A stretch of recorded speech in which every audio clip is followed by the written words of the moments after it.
Hi everyone, welcome back. I am Pradeep Kumar Ram को सामने। तो मैं आप लोगों को प्रेजेंट कंटिन्यूअस पूरी तरह से पढ़ा चुका हूँ। अब प्रेजेंट परफेक्ट टेंस पढ़ाने से पहले आप लोगों को कुछ बेसिक चीज, जैसे कि बेसिक में आ जाता है। बेसिक क्या, सिंस या फॉर का यूज बहुत से स्टूडेंट्स को मालूम नहीं चलता कि कब सिंस लगेगा कब फॉर लगेगा। वो उसमें ही सेंटेंस को गलत कर देता है।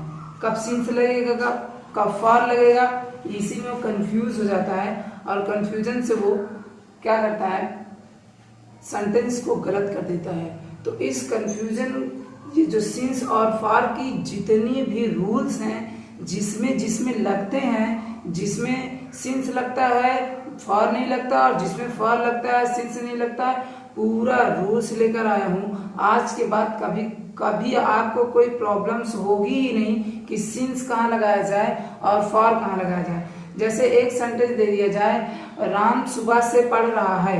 राम सुबह से पढ़ रहा है, तो इसमें बताइए सिंस लगेगा फॉर लगेगा, सिंस लगेगा कि फॉर लगेगा।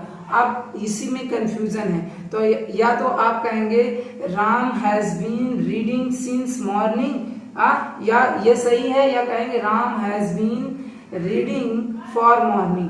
दोनों में क्या सही है, सिंस सही है, क्योंकि ये निश्चित है। एक बात ये भी याद रखिए, निश्चित के लिए क्या लगाया जाता है, सिंस, निश्चित के लिए फॉर लगाया जाता है। तो ये दो सेंटेंस, जो इस सेंटेंस में दोनों चीज कब कहाँ कैसे लगता है, कभी कभी तो बहुत आसान से लगता है, लेकिन कभी कभी बहुत मुश्किल में आ जाते हैं स्टूडेंट्स की, कंफ्यूजन में आ जाते हैं कि क्या लगाएं, सिंस लगाएं या फॉर लगाएं। तो उसका पूरा नियम से लेकर आया हूँ, आपको किसी प्रकार की कोई भी प्रॉब्लम्स नहीं होगी।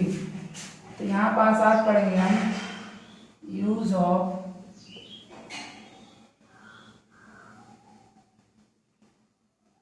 सिंस और फॉर। सिंस और फॉर दो जगहों पर लगता है। अब दो जगहों पर सिंस केवल मतलब यही लगता है। अब फॉर का सिंस टू टाइप्स होते हैं, दो, इसकी मीनिंग दो होते हैं। वो मीनिंग कहाँ होता है, प्रेजेंट पर। और पहली बात तो टेंस में यूज कब होता है, प्रेजेंट परफेक्ट कंटिन्यूअस टेंस में सिंस फॉर का यूज करते हैं, और पास्ट परफेक्ट कंटिन्यूअस में यूज करते हैं। Simple present, simple past, simple future में फॉर का यूज करते हैं। और कब यूज करते हैं अभी आप देखते रहिए, बस आपको बताने जा रहा हूँ। अगर ऐसे बताऊंगा तो बहुत बड़ा हो जाएगा। एक चार्ट बना के आपको बता रहा हूँ, बिल्कुल सिंपल से, बिल्कुल आसान से, केवल उसको एक बार देखना होगा, बाकी कंफ्यूजन नाम की कोई चीज ही नहीं होगी।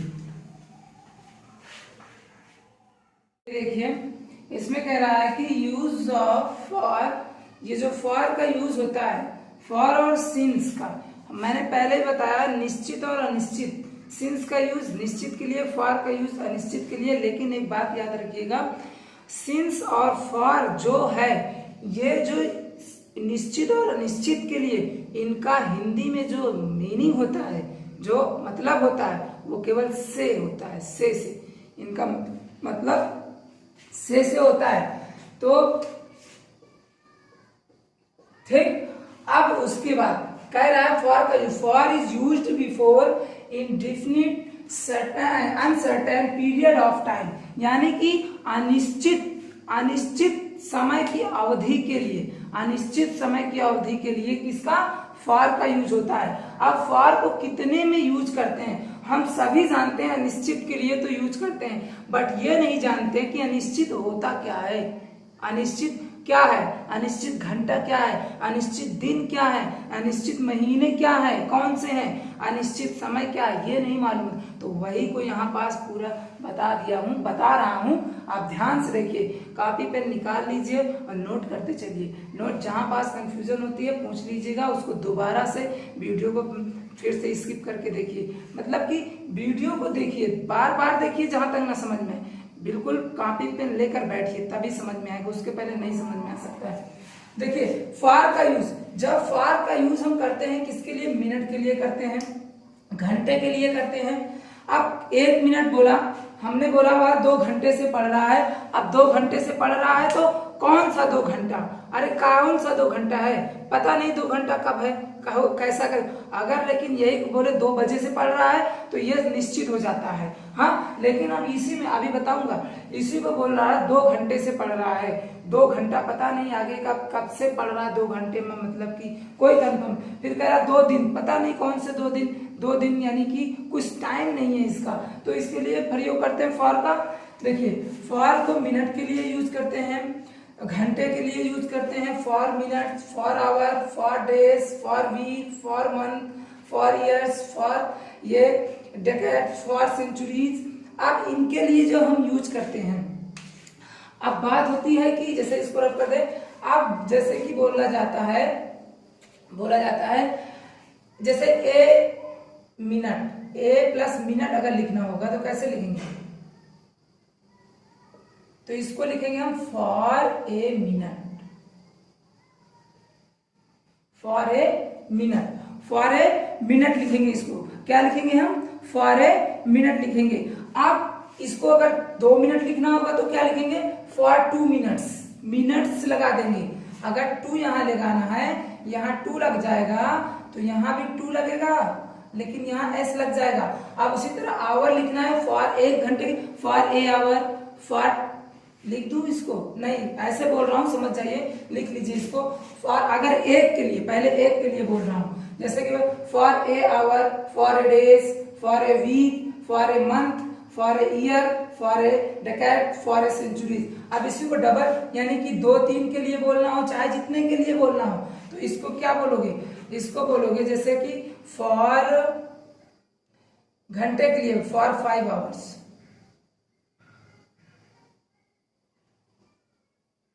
For 5 hours, for 5 days, for 5 days. अब इसको बोलो for 5 days, for 5 weeks, for 5 क्या हो जाएगा, वीक्स हो जाएगा, for 5 months, for 5 month, for 5 years, for 5 decades, for 5 centuries. ऐसे आप बोल सकते हैं, कोई दिक्कत नहीं। अब जब हम कभी कहते हैं कि वह काफी समय से पढ़ रहा है, वह बहुत टाइम से पिछले कई समय से पढ़ रहा है, या कई समय से पढ़ रहा है, यानी कि से यानी कि a long period, for a long period, वह बहुत समय से पढ़ रहा है, फॉर ए लॉन्ग टाइम, बहुत समय से पढ़ रहा है, फॉर ए मोमेंट, वह पिछले बहुत समय से एक मोमेंट से पढ़ रहा है। अब तीसरा रूल्स जो होता है, ध्यान से समझिएगा ये रूल्स को, ये रूल्स जो तीसरा आता है, ये रूल्स कहता है कि जब द लास्ट या पास्ट, चाहे द लास्ट लगाइए चाहे द पास्ट लगाइए, दोनों का मतलब एक ही होता है। अब देखिए जितने यहाँ हैं, यहाँ तक जितने भी हैं, इनके लिए सिंगल के लिए केवल, जैसे मैं फॉर के साथ फॉर प्लस द लास्ट बोलिए चाहे द पास्ट बोलिए। अगर आपको लास्ट बोलना है तो आप लास्ट ही बोलिए, पास्ट बोलना है तो पास्ट बोलिए। पहले लास्ट के लिए, जैसे for the last hour, for the पिछले 1 घंटे से, यहाँ 1 घंटे के लिए होगा आवर, फॉर 1 घंटे 2 घंटे 3 घंटे जितना, फॉर द लास्ट वीक, पिछले सप्ताह से, फॉर द लास्ट मंथ, पिछले महीने से, फॉर द लास्ट ईयर, पिछले साल से, फॉर द लास्ट सेंचुरी, पिछले मतलब कि सेंचुरी से। अब इसी में अगर पास्ट बोल दिया जाए, past, for the past hour, पिछले वही पिछले घंटे से, फॉर द पास्ट वीक, पिछले सप्ताह से। यानी कि जैसे कि पास्ट और लास्ट में कोई डिफरेंस नहीं होता। जैसे कि मैं आपको बोल दूं, मैं अभी पास्ट में आपको एक वीडियो पढ़ाया हूँ, पिछले यानी लास्ट में एक वीडियो पढ़ाया हूँ, कंटिन्यूअस पढ़ाया हूँ, या पास्ट में कंटिन्यूअस पढ़ाया हूँ। हाँ, यानी कि पिछले में जैसे कि बीत गया, जैसे मैं पढ़ा चुका कंटिन्यूअस, मान लीजिए मैंने पढ़ा चुका और तुमने बोला, मुझसे पूछा सर कंटिन्यूअस कब पढ़ाया, तो मैंने अभी पास्ट में पढ़ाया था, मतलब कि कुछ दिन हुए हैं अभी, या तो अभी लास्ट में पढ़ाया था, जस्ट लास्ट में, उसके बाद इसको स्टार्ट किया है, जस्ट लास्ट में उसके बाद इसको स्टार्ट, जस्ट पास्ट में उसके बाद इसको स्टार्ट। तो लास्ट और पास्ट का मतलब ये होता है। लेकिन अब जब ये इनके लिए ना हो, इनके लिए मिनट आ गया, तो हम बोल दें फॉर द लास्ट 5 मिनट्स। अब हम इसको छुपा लें, इसको छुपा लें और बोले फॉर द लास्ट 5 मिनट्स। ये मतलब एक के लिए था केवल, ये केवल एक के लिए है। अब ये पूरे के लिए, इनके लिए, अभी तक तो ये केवल इतने के लिए था, अब इसको भूल जाइए, छोड़ दीजिए, समझाने के लिए सिंगल। अब फॉर द लास्ट 5 मिनट्स, पिछले 5 मिनट से, फॉर द पास्ट 5 मिनट्स, पिछले 5 मिनट से।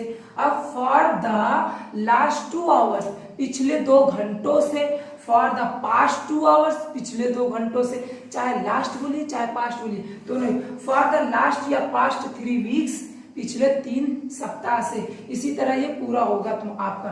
अब उसके बाद हम 5वां रूल्स जो हमारा होता है, ये 5वां रूल्स जो हमारा है बहुत ही अच्छा रूल्स है। इसमें ध्यान से देखिए, ये कह रहा है कि जो पीरियड ऑफ टाइम प्लस एगो का प्रयोग होने पर, जब हम पीरियड ऑफ टाइम प्लस एगो का यूज करते हैं, पीरियड ऑफ टाइम प्लस एगो का जब हम यूज करते हैं तो इसमें से जो पीरियड ऑफ टाइम के पहले सिंस का प्रयोग होता है, फॉर का प्रयोग नहीं होता है।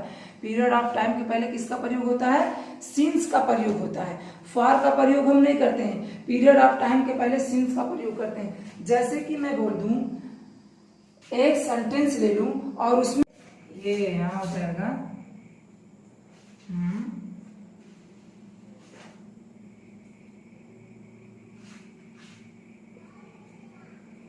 my friend has been ill for 5 days। तो ये जो सेंटेंस है ना, ये गलत हो जाएगा, ये गलत हो जाएगा क्योंकि यहां कह रहा है पीरियड ऑफ टाइम एगो का प्रयोग होने पर। जब एगो का प्रयोग कर देंगे तो पीरियड ऑफ टाइम के पहले सिंस का प्रयोग होता है, सिंस का प्रयोग होता है, तो इसलिए गलत हो जाएगा। अब क्यों सिंस का प्रयोग होता है देखिए सही कैसे होगा। My friend has been ill since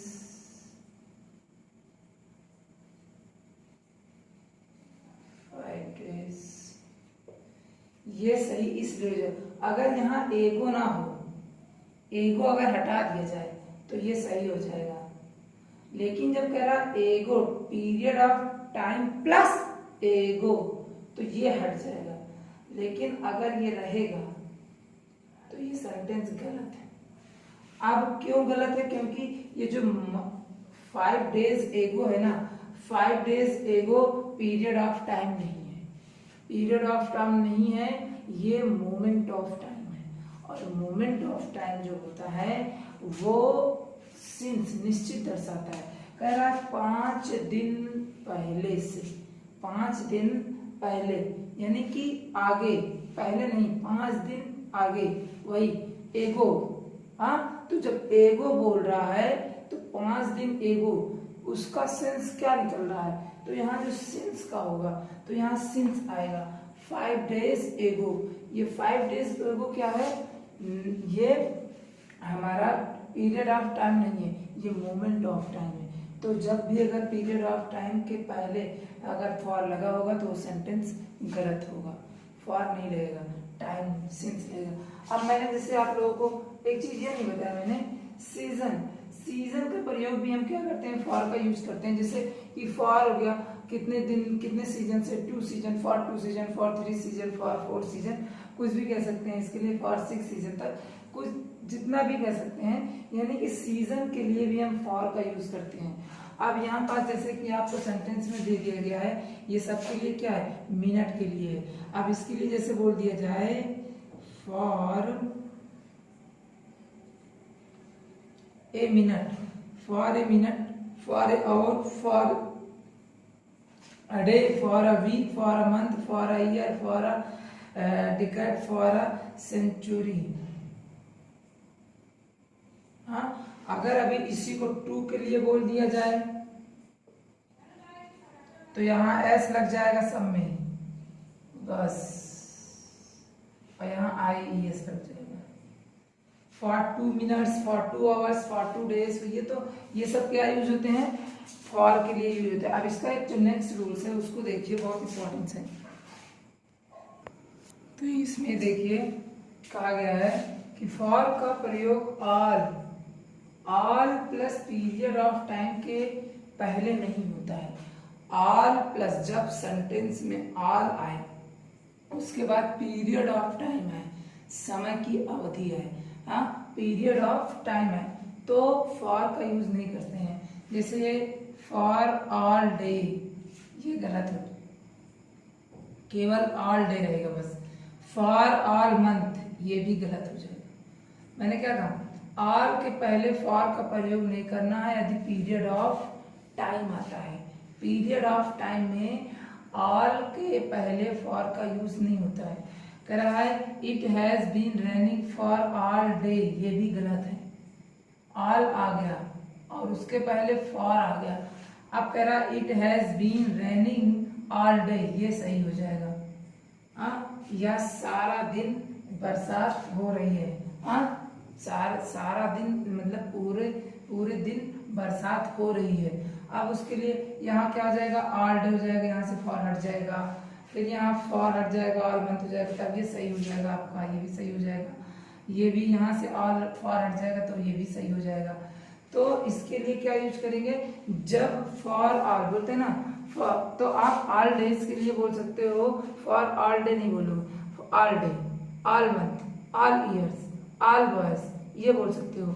आप बॉयज नहीं, ये बोल सकते हो पीरियड ऑफ टाइम के लिए, ईयर मंथ ऐसे बोल सकते हो, मिनट टाइम इसके लिए बोल सकते हो। हाँ but all minute, for all minutes नहीं कह सकते, फॉर ऑल आवर्स नहीं कह सकते, all day, all month, all hour, ये ऑल डे से कह सकते हो, और उसके लिए कुछ भी नहीं यूज होता। अब यूज करते हैं फॉर का प्रयोग तक के लिए, तक और के लिए भी यूज होता है। तक और के, मैंने कहा था ना दो सेंस निकलता है, तक और के लिए भी यूज होता है, से के लिए तो केवल और केवल present perfect, present perfect continuous, past perfect और पास्ट परफेक्ट कंटीन्यूअस में यूज होता है। अब देखिए इसमें आ गया simple present, simple past, simple future. Simple present, simple past, simple future में हम फॉर का यूज करते हैं, लेकिन उसमें सेंस क्या देता है, मतलब कि अर्थ क्या देता है, हिंदी में क्या बताता है, वो यह बताता है कि ये तक और के लिए है, तक और के लिए। जैसे my friend goes to school for 2 hours every day, for 2 hours every day, मेरा दोस्त स्कूल जाता है क्या, फॉर 2 hours 2 घंटे के लिए एवरी डे, यानी कि मेरा दोस्त प्रत्येक दिन 2 घंटे के लिए स्कूल जाता है। तो के लिए के सेंस में यहाँ हम फॉर का यूज करते हैं। अब दूसरा सेंटेंस देखिए, सिंपल पास्ट के लिए कह रहा है my friend waited for 2 hours, my friend waited for him, यानी कि मेरे दोस्त ने उसके लिए इंतजार किया फॉर 2 hours 2 घंटे तक, यानी कि मेरे दोस्त ने 2 घंटे तक उसका इंतजार किया। फिर तीसरे में कह रहा है कि my friend will be in Agra for the next 5 days, यानी कि मेरा दोस्त आगरा में रहेगा, आगरा में होगा फॉर द नेक्स्ट 5 days, अगले 5 दिनों तक, अगले 5 दिनों तक या अगले 5 दिनों के लिए मेरा दोस्त आगरा में रहेगा। तो इस तरह से फॉर का पूरा आपको यूज हो गया। अब बताता हूँ सिंस का। अभी तक ये फॉर का यूज था, अब इसमें हम देखेंगे कि सिंस का यूज कैसे होते हैं। तो जहां तक मैंने बताया आपको, मंथ के लिए, कोई भी मिनट के लिए, समय घंटे के लिए, और ये सब जितने भी डेज के लिए, ईयर के लिए, ये जो अनिश्चित होते हैं, इन सब के लिए हम क्या यूज करते हैं, फॉर का यूज करते हैं। अब आल के बाद, आल के पहले फॉर नहीं आना चाहिए। अब यहाँ बताया था टाइम ऑफ पीरियड में मतलब कि फॉर का यूज होगा, वो मोमेंट ऑफ टाइम के लिए सिंस का यूज होगा। अब मैं बताने जा रहा हूँ आपको सिंस का यूज, देखिए ध्यान से। देखिए इसमें मैंने कहा सिंस का यूज जब करते हैं, जब हम सिंस का यूज करते हैं तो since is used before definite period of time, point of time, निश्चित समय बिंदु के लिए, यानी कि सिंस का जब हम प्रयोग करते हैं निश्चित समय बिंदु के लिए।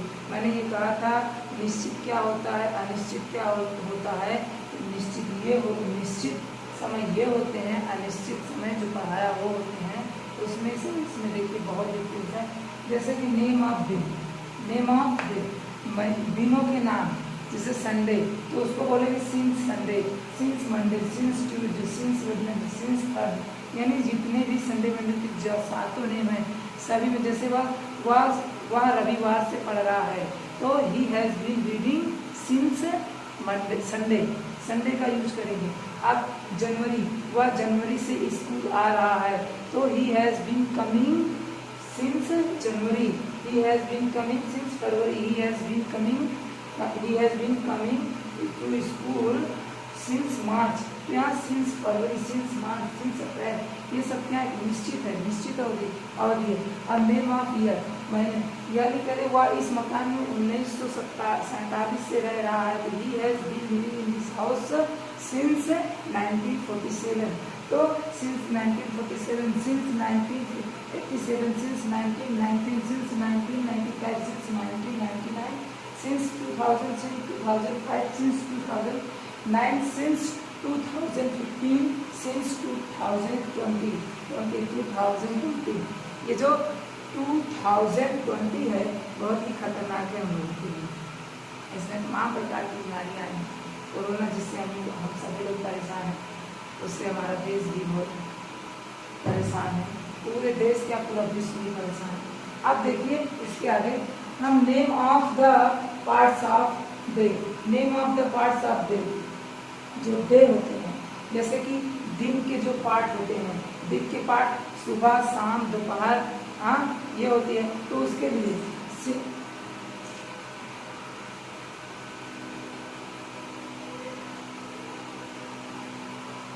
सिंस मॉर्निंग, वह सुबह से पढ़ रहा है, he has been reading since morning, वह सुबह से खेल रहा है, वे सुबह से खेल रहे हैं। They have been playing since morning, वे दोपहर, अब देखिए से ही यूज होगा, वे दोपहर से खेल रहे हैं। They have been playing since noon. अब इस तरह since noon, since afternoon, since evening, since night, since midnight, since dawn, इसका मतलब भोर होता है, भोर।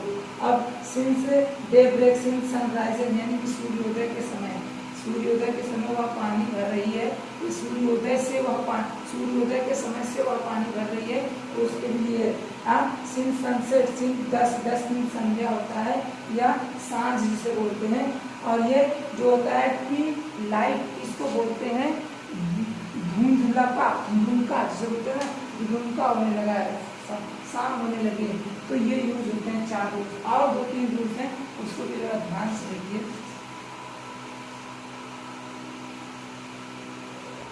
देखिए 5वां रूल्स है o'clock, AM और PM, ये भी हमारे निश्चित समय होते हैं। जैसे भी बताया था ना, 5 बजे से, वह 5 बजे से गाना गा रहा है, 5 बजे से गाना गा रहा है। He has been singing a song since 5 o'clock, फिर ये कह रहा है कि वह 6 बजे से खाना बना रही है। She has been preparing the food since 6 o'clock, वह 6 बजे से, सॉरी 5 o'clock, 5 बजे से, 6 बजे से। अब उसके लिए आप इसको भी यूज कर सकते हैं, AM और PM का भी यूज कर सकते हैं, 6 बजे से। अब उसके बाद आप ये भी यूज करते हैं इसमें, जैसे कि आपको कोई यस्टरडे दे दिया गया, वेडनेसडे दे दिया गया, इस सब। तो इसमें देखिए जैसे कि अभी बताया मैंने, ये 5 o'clock, 6 o'clock, 9 o'clock, 10 o'clock, जो भी हो, she has been preparing the food 5 o'clock, 6 o'clock, या she has been preparing the food in morning 6 AM, PM, कुछ भी कह सकते हो अपना, इवनिंग, जो भी आप इसमें यूज कर सकते हो, यूज कर लीजिए। सब क्या है, अगर आपको कहीं दिखे ना ये तो फिर आपको ये क्या लगेगा, ये सब कि इंडिफिनिट है और डिफिनिट है। क्या है ये सब, ये आपके मतलब निश्चित है, निश्चित समय के लिए यूज होता है। अब सिंस यस्टरडे, सिंस, अब आप ये सोच रहे हो कि अभी इसके पहले फॉर का प्रयोग बताया था, तो इसमें यस्टरडे में तो फॉर का नहीं, वहाँ द या द लास्ट यस्टरडे या द पास्ट यस्टरडे था। अब इसमें लेकिन the last night, the past night, इसमें केवल ये है सिंस यस्टरडे लास्ट नाइट ये, ठीक है, ये द का यूज नहीं हुआ। द पीरियड ऑफ टाइम को दर्शाता है, पीरियड ऑफ टाइम समय को दिए, तो ये सब मालूम क्या करते हैं, ये मोमेंट ऑफ टाइम या पॉइंट ऑफ टाइम को दर्शाते हैं।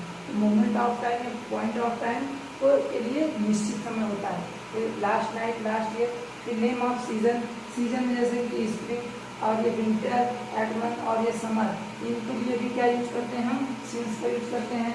नेम ऑफ द फेस्टिवल, पर्व के लिए जैसे दिवाली हो गई, दिवाली हो गई, ईद हो गई, क्रिसमस हो गई, ईस्टर हो गई, इन सब के लिए भी हम सिंस का यूज करते हैं। अब नेम ऑफ इवेंट्स, जैसे कोई घटनाएं हो जाती है, जब किसी को जाना होता है तो since is arrival, since is marriage, since is marriage, ये मैरिज के लिए। और ये देयर क्वेरल्स, मतलब कि वो लड़ाई करने के लिए भी होता है, किसके लिए, घटनाओं के लिए। जब घटना घटित होती है, कोई भी जब घटना प्रेजेंट में होती है या निश्चित समय में होती है, तो उसके लिए भी हम क्या लगाते हैं, सिंस का। दो रूल्स और हैं इसके, उसको समझ लीजिए बस, बाकी ये खत्म। इसमें देखिए जैसे कि स्टेज ऑफ वंस लाइफ, यानी कि जो एक लाइफ होती है, जैसे चाइल्डहुड, सिंस मतलब कि वह बचपन से मैच खेल रहा है, वह बचपन से मैच खेल रहा है, तो he has been playing the cricket since childhood, since childhood. अब वह मतलब ये योर यूथ यानी तुम्हारी जवानी, इसके लिए भी यूज होगा। अब मतलब वह अपनी युवा अवस्था से खेल रहा है, यानी कि एक एज होता है, स्टेज के लिए भी हम सिंस का यूज करते हैं। अब देखिए since last morning, last Monday, since last मार्च, यानी कि जितने भी मंथ होते हैं उनके लिए भी हम द ना लगाओ बस, द ना लगाओ बस, उसके बाद ये लग जाए। Since last Monday, since last मार्च, सिंस लास्ट स्प्रिंग, यानी कि 7 महीनों में भी लगेगा लास्ट, और सिंस लास्ट मार्च, अप्रैल, मई, जून, जुलाई, दिसंबर में भी लगेगा। और फिर ये since last spring, winter, summer, इसमें भी लगेगा। और last midnight, sunrise, morning, evening, इसमें भी क्या होगा, लगेगा। अब इसका तुम उल्टा भी लेते, सिंस मंडे लास्ट, सिंस मार्च last, since spring last, since midnight last, यानी कि इसमें भी आप यूज करते हो, तो समझ जाएंगे आप इनमें से। लेकिन अब एक रूल्स होता है, तो देखिए पॉइंट ऑफ टाइम का मतलब होता है समय, इस समय पर या इस क्षण। अब पीरियड ऑफ टाइम का मतलब होता है समय की अवधि। अब यह ध्यान दीजिए, the last plus time expressing word, the last और टाइम एक्सप्रेसिंग जो वर्ड है, शब्दों को व्यक्त करने का समय, यानी कि शब्दों को व्यक्त करने का समय। एक्सप्रेस मीन्स होता है व्यक्त करना, और वर्ड मीन्स शब्द, टाइम शब्दों को व्यक्त करने का जो समय होता है, ये पहले फॉर का यूज होता है, क्योंकि इससे पीरियड ऑफ टाइम का बोध होता है। क्या टाइम ऑफ एक्सप्रेसिंग वर्ड से पहले फॉर का यूज होता है। हाँ बात सही है, फॉर का यूज होता है क्योंकि इससे पीरियड ऑफ टाइम का बोध होता है। पीरियड ऑफ टाइम का बोध यानी कि समय की अवधि का बोध होता है, ना कि पॉइंट ऑफ टाइम। अभी मैंने बताया, जैसे कि अभी एक एग्जांपल ले लिया जाए, जैसे उसमें बोल दिया जाए since last week,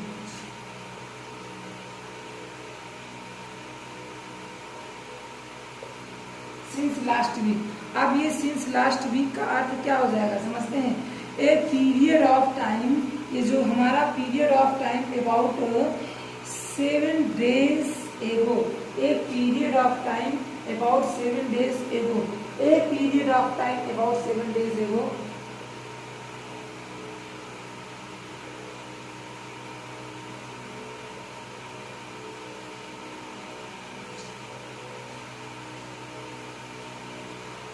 a period of time, यानी कि लगभग 7 दिन पहले की बात है। ये लगभग क्या है, लगभग 7 दिन पहले की बात, यानी कि लगभग 7 दिन पहले का समय।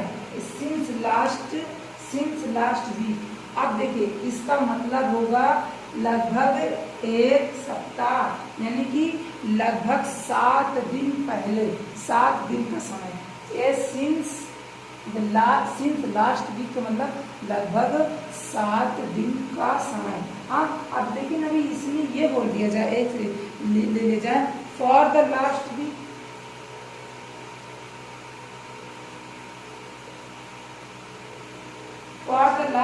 वीक का मतलब समझते हैं, ये हो जाएगा, ये जो फॉर द लास्ट वीक, ये आपको क्या बताएगा, ये आपको बताएगा पीरियड ऑफ टाइम, यानी पीरियड ऑफ टाइम में आप इसको ये यूज कर सकते हैं, जैसे कि पीरियड ऑफ टाइम का मतलब होता है समय की अवधि, यानी कि इसका जो समय युग से युगों से, यानी कि the period of 7 days just completed, यानी कि 7 दिन, the period of 7 days just completed, यानी कि वह अभी पूरा हुआ है।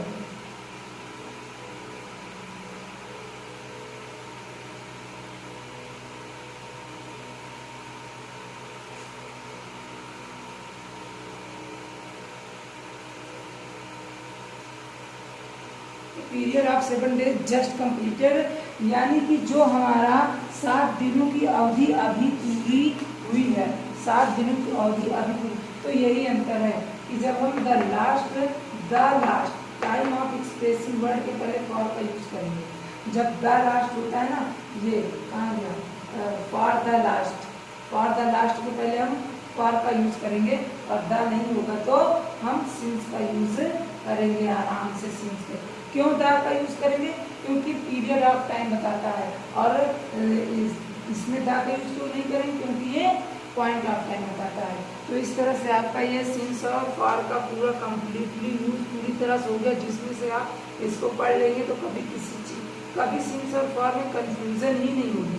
अब कंफ्यूजन आपकी पूरी तरह से क्लियर हो जाएगी, तो इसको ध्यान से पढ़िए, पूरी तरह से पढ़िए, कॉपी पे निकाल कर एक वर्ड को नोट करिए, और नोट करने के बाद इसको 2-3 बार पढ़िए, ज़्यादा पढ़ने की कोई दिक्कत नहीं है। वीडियो को 2-3 बार स्किप करके देखिए, आप खुद में खुद समझ जाएंगे। अब ये आप इसको सीखिए, कोई प्रॉब्लम्स होती है तो आपको मैंने व्हाट्सअप नंबर दिया है, अगली वीडियो में भी दिया था, इसमें भी दे रहा हूँ, 9169697032 पे आप कॉल करके पूछ सकते हैं। Thank you.